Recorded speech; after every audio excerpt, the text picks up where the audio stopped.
నమస్కారం శంకర్ గారు. నమస్కారం. నా పేరు రఘునందన్ అండి. తెలంగాణ కళారత్నాలని యూట్యూబ్ ఛానల్. కళాకారులు చాలా బీదరికల్లో ఉంటారు. కళాకారులకు మీలాంటి కళా పోషకులు వెన్నుదన్నుగా ఉండి ఎంతో మీ కార్యక్రమాలు, మీ కళా ప్రయాణం గురించి, మీ కళా పోషణ గురించి, మీ సంస్థ ద్వారా మీరు చేస్తున్నటువంటి ఈ కార్యక్రమాల గురించి మా తెలంగాణ ప్రేక్షకులకు, కళారత్నాల ప్రేక్షకులకు తెలియజేయండి మాస్టారు. అందరికీ నమస్కారం. తెలంగాణ కళారత్నాల యూట్యూబ్ ఛానల్ గారికి నా తరపున ప్రత్యేకమైన ధన్యవాదాలు. సమాజంలో అనేక సంస్థలు, అనేక వ్యవస్థలు, అనేక వ్యక్తులు, శక్తులు అన్నీ చూస్తాం. కానీ మరుగున పడిన కళల్ని వెలుగులోకి తీసుకురావాలనే ఆ ఫ్యాషన్ కానీ, ఆ ఆలోచన కానీ చాలా తక్కువ మందికి అరుదుగా కనిపిస్తూ ఉంటారు. వారిలో ఒకరుగా మన కళారత్న యూట్యూబ్ ఛానల్ వారు చేస్తున్న కృషిని మనస్ఫూర్తికంగా తెలంగాణ సమాజం పక్షాన, తెలంగాణ కళాకారుల పక్షాన అభినందిస్తున్నా. దాన్ని ప్రోత్సహించడంలో నేనుగా ఒకటిగా ఉంటానని కోరుకుంటున్నాను. అందులో భాగంగా భారతదేశంలో భిన్నత్వంలో ఏకత్వం, అనేక కళారూపాల కలయికతో, అనేక సంస్కృతితో కూడిన మన భారతదేశం. అందులో తెలంగాణ రాష్ట్రానికి కూడా చాలా ప్రత్యేకత ఉంటుంది. తెలంగాణ రాష్ట్ర కళాకారులు కావచ్చు, కళారూపాలు కావచ్చు, ఇక్కడి సంస్కృతి కావచ్చు, విభిన్న సంస్కృతుల కళారూపాలతో కూడుకున్న ఈ తెలంగాణ రాష్ట్రం అన్ని రంగాల్లో, అటు కళారంగంలో కావచ్చు, సామాజిక రంగాల్లో కావచ్చు, ఉద్యమాల్లో కావచ్చు, వివిధ సాహిత్య సామాజిక అంశాల్లో కూడా తెలంగాణ రాష్ట్రానికి భారతదేశంలో ఒక ప్రత్యేకత ఉందని చెప్పడంలో ఎలాంటి సందేహం లేదు.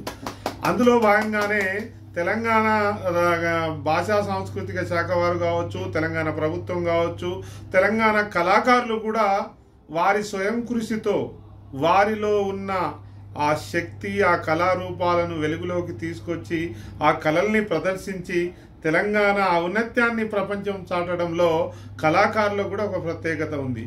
అందులో భాగంగానే గిరిజన కళాకారులు కూడా, గిరిజన కళాకారులు కావచ్చు, గిరిజన సంస్కృతి కావచ్చు, ఒక ప్రత్యేకతమైన ఉంటుంది. అందులో భాగంగా కొమ్ముకోయ నృత్యం కావచ్చు, గుస్సాడి నృత్యం కావచ్చు, బంజారా నృత్యం కావచ్చు, అదేవిధంగా వివిధ తెగల సంబంధించిన సంస్కృతి సాంప్రదాయాలు, తీజు పండుగ, అదేవిధంగా శీత్ర పండుగ, ఆ కళల్ని వెలుగులోకి తీసుకొచ్చి సంస్కృతితో, ప్రకృతితో ముడిపడి ఉన్న పండుగలు, ఆ కళలు ఇవాళ గిరిజన సంస్కృతిలో ఇమిడి ఉన్నాయి. కాబట్టి మారుమూల ప్రాంతాల్లో, నాగరిక సమాజానికి దూరంగా, అనాగరిక సమాజంలో, అడవుల్లో ప్రకృతికి, నాగరిక సమాజానికి, అదేవిధంగా మైదాన ప్రాంతంలో ఉన్న కళారూపాల్ని గిరిజన సంక్షేమ సంఘం ద్వారా కావచ్చు, భాషా సాంస్కృతిక శాఖ సౌజన్యంతో, అదేవిధంగా సేవా ఫౌండేషన్తో వాటిని రాష్ట్రానికి కేంద్ర బిందువు అయిన హైదరాబాద్ రవీంద్ర భారతి వేదికగా తీసుకొచ్చి వాటి కళా ఔన్నత్యాన్ని, కళా ప్రదర్శనల్ని, కళలో ఉన్న గొప్పతనాన్ని, కళ యొక్క ఔన్నత్యాన్ని సమాజాన్ని, ప్రపంచాన్ని తెలియజేయడానికి అనేక కృషి చేస్తున్నారు. 2010 అప్పుడు డైరెక్టర్ కవితా ప్రసాద్ గారు ఉండే, వారి ముందు నుండి కూడా మేము అనేక కార్యక్రమాలు చేశాం.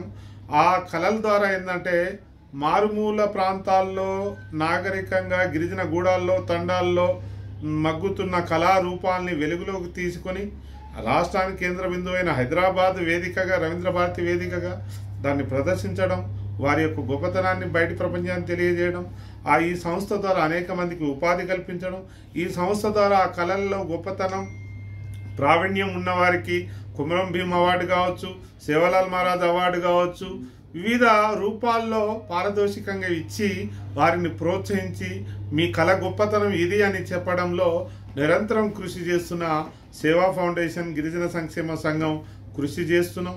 అవార్డుల రూపంలో అనేక రూపాల్లో పనిచేస్తున్నాం.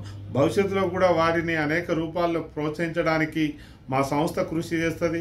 నేను కూడా గిరిజన సాంస్కృతిక జీవన చిత్రణ, గిరిజనుల యొక్క సంస్కృతి, కళారూపాల మీదనే పిహెచ్డి చేయడం, ఆ రూపాలను సంబంధించిన అన్ని అంశాలని అధ్యయనం చేయడం, వారిని ప్రోత్సహించడం, భవిష్యత్తులో కూడా మరెన్నో కార్యక్రమాలు తీసుకొని వారిని ప్రోత్సహించడంలో మా కృషి, మా సహకారం ఎల్లవేళ ఉంటుందని, అదేవిధంగా తెలంగాణ కళారత్న ఈ యూట్యూబ్ ఛానల్ వారి సహకారం కూడా తీసుకొని మరెన్నో విధాలుగా ముందుకు తీసుకెళ్లడంలో ఆ కళల్ని బతికించి ఆ కళారూపాల యొక్క గొప్పతనం ఔన్నత్యాన్ని విశ్వవ్యాప్తంగా చాటడంలో మా వంతు మేము కృషి చేస్తామని తెలియజేస్తూ ఈ చక్కటి అవకాశంలో మాట్లాడడానికి మీరు ఒక చిన్న మాట చెప్పండి. మీరు మీ ఈ బంజారా నృత్యం కానీ లేకపోతే ఇంకేదైనా కళారూపం కానీ ఇప్పుడు మీ సంస్థ ద్వారా మీ దానిలో ఉండే యూత్కు మీరు ఎలా దాన్ని ముందరికి తీసుకెళ్దామని మీ ప్లాన్స్ ఏంటి?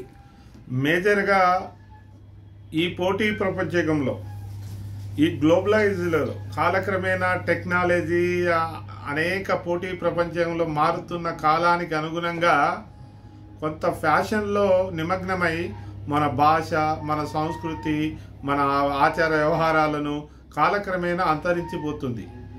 ఆ కాలక్రమేణా సంస్కృతి సాంప్రదాయాలను, భాషను పరిరక్షించుకోవాలి. మన తండాలను, మన గూడాలను, మన ప్రాంతాలకు మనమే నాయకత్వం వహించాలి.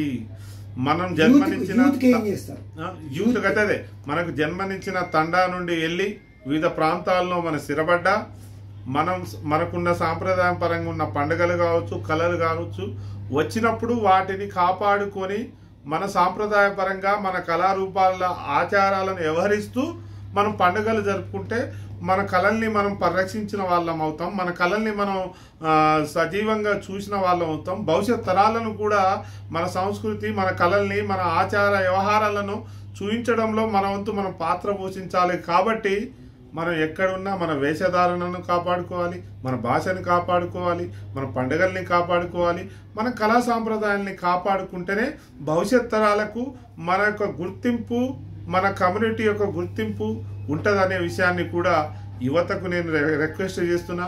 ఈ టెక్నాలజీ అనుగుణంగా ఈ మొబైల్ మాయలో పడి, ఈ పోటీ ప్రపంచం మాయలో పడి మన యొక్క జన్మనిచ్చిన మన తల్లిదండ్రులు, తాతల ముత్తాతల పూర్వీకుల నుండి వస్తున్న ఈ కళల సంపదల్ని మర్చిపోకుండా కాపాడుకోవడంలో మనం అందరం కృషి చేయాలి. మనం అందరం బాధ్యతగా వ్యవహరించాలి.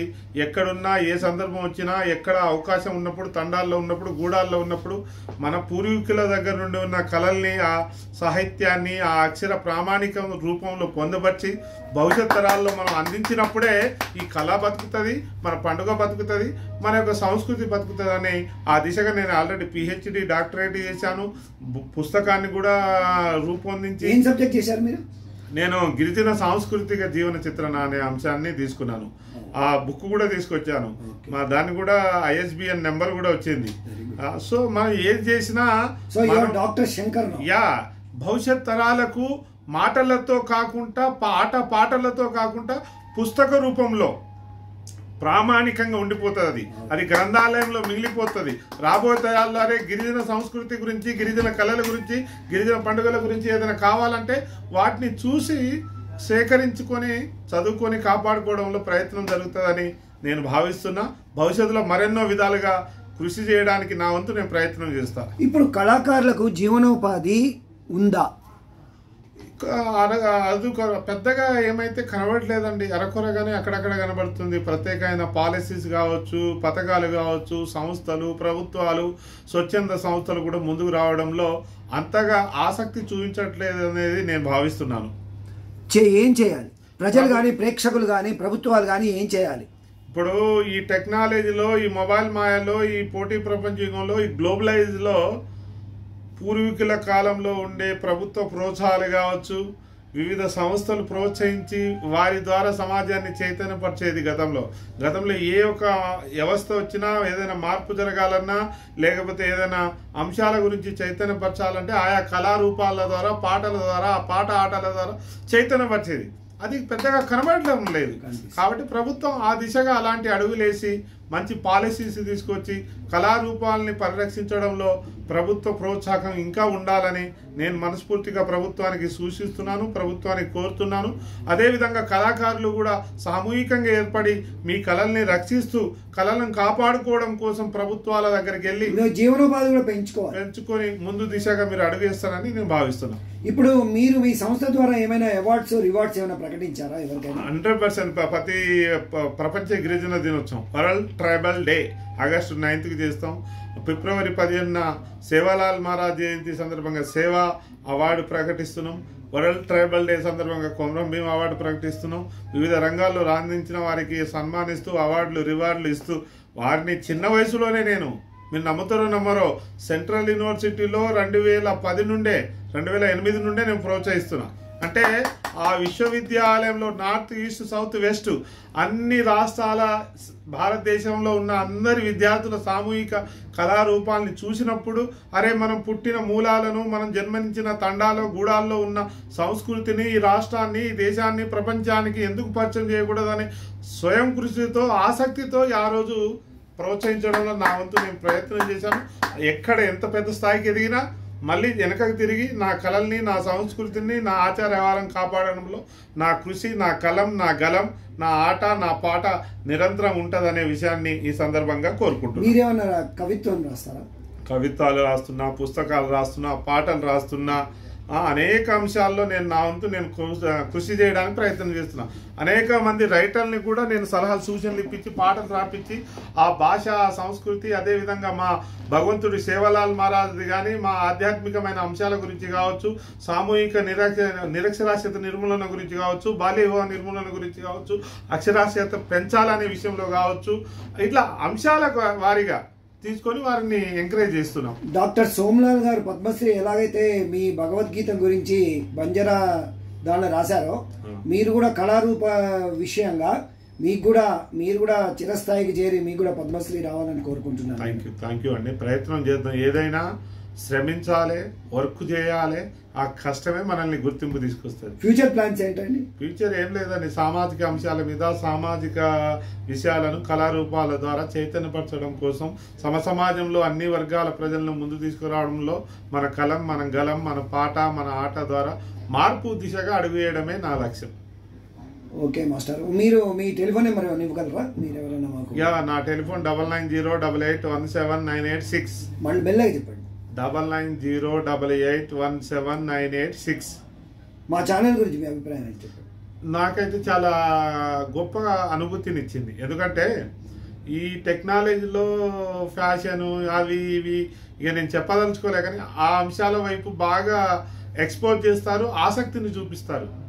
కానీ ఈగో మారుమూల ప్రాంతాల్లో మారుమూల గూడాల్లో చాలామంది నిరక్షరాస్యులు చాలామంది కళాకారులను వెలుగులోకి తీసుకురావడానికి మీరు తెలంగాణ కళారత్నాలు అనే ఛానల్ పెట్టి వాటి దిశగా మీరు ప్రయత్నం చేస్తున్నారే, అది చాలా వండర్, చాలా సంతోషదాయకమైన విషయం, చాలా గొప్ప విషయం. దాన్ని మీ గుర్తింపు మీ శ్రమకు తప్పకుండా తెలంగాణ సమాజం పక్షాన మా పక్షాన ఉంటుందని మనసారా మిమ్మల్ని అభినందిస్తున్నాను, ధన్యవాదాలు తెలియజేస్తున్నాను. All the best, good luck. నమస్కారం అండి. థ్యాంక్ యూ అండి. శంకర్ గారు. Okay friends, very young and dynamic doctor Shankar గారు దాదాపుగా మనకు 20 సంవత్సరాల నుంచి పరిచయము. మంచి వ్యక్తి, కళాకారులకు చాలా వెన్నుదన్నుగా ఉండి కళాకారులకు హెల్ప్ చేస్తారు. చాలా సంఘజీవి, సంఘంలోనే ఉంటారు. కాబట్టి ఇలాంటి సంఘం అన్నీ కూడా ఈ కళారూపాలని కళాకారులను అందరినీ కూడా ఇంకా వారు వెన్నుదన్నుగా ఉండి కళాకారులను ఆదుకుంటారని మనం కూడా ప్రయత్నం చేద్దాం. Thank you. నమస్తే.